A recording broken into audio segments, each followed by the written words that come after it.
নমস্কার বন্ধুরা, স্বাদের ঠিকানায় আপনাদের সবাইকে স্বাগত।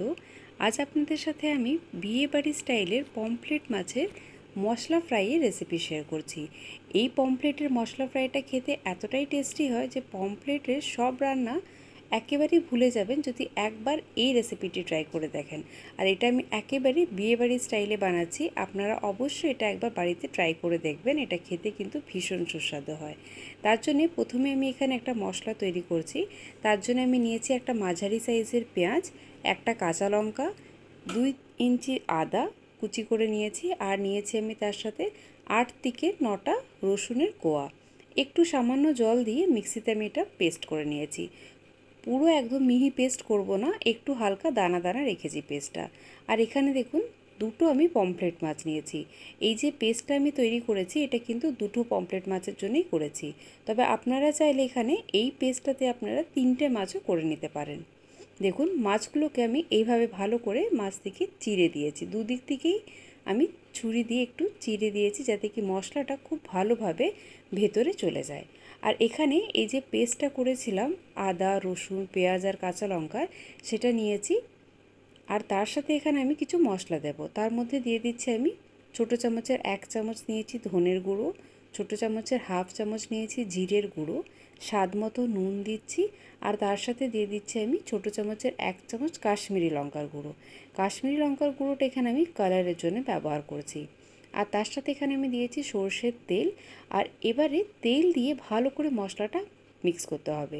এখানে যতটা প্রয়োজন হবে ততটা এখানে তেল ব্যবহার করব, তবে মশলাটা খুব বেশি লিকুইডই করব না, তাই এখানে একটু মাখো মাখো মশলাটা করতে হবে। তার জন্য দেখুন আরেকবার আমি এখানে একটু তেল দিয়ে মশলাটা করে নিয়েছি।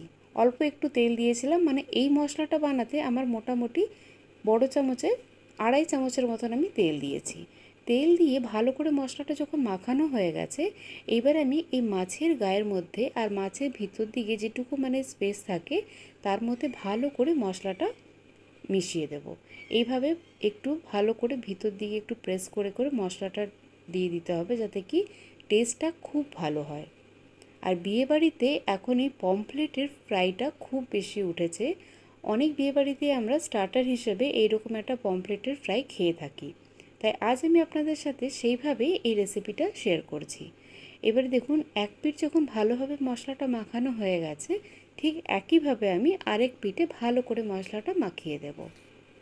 আমি এখানে যে মশলাটা বানিয়েছিলাম সেই মশলাটা পুরোটাই আমি দুটো মাছের মধ্যে দিয়ে দিচ্ছি, তাই এপিঠ ওপিঠ করে খুব ভালো করে মশলাটা মাছের মধ্যে মাখিয়ে দিতে হবে।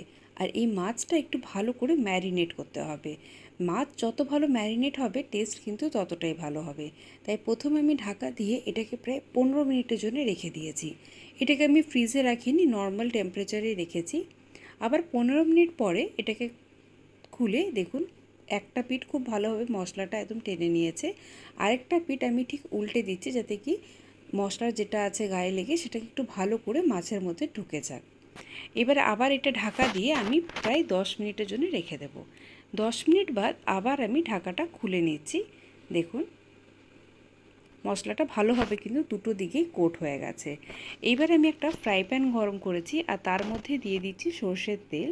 আমি আজকের এই রান্নাটা সর্ষের তেলেই করছি, আপনারা যদি চান তাহলে সর্ষের তেলের জায়গায় সাদা তেলও ব্যবহার করতে পারেন, তবে এই রান্নার টেস্ট কিন্তু সর্ষের তেলে বেশি ভালো আসে।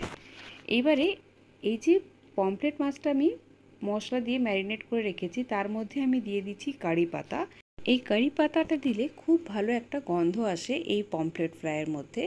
আর ঠিক এইভাবে কারি পাতাটা ব্যবহার করবেন, মানে ঠিক যেদিকটা বেশি চকচকে থাকে কারি পাতা সেটা উপর দিকে থাকবে, যাতে কি যখন সেটা আমি তেলের মধ্যে দেব তাহলে ভালো একটা গন্ধ বেরোবে।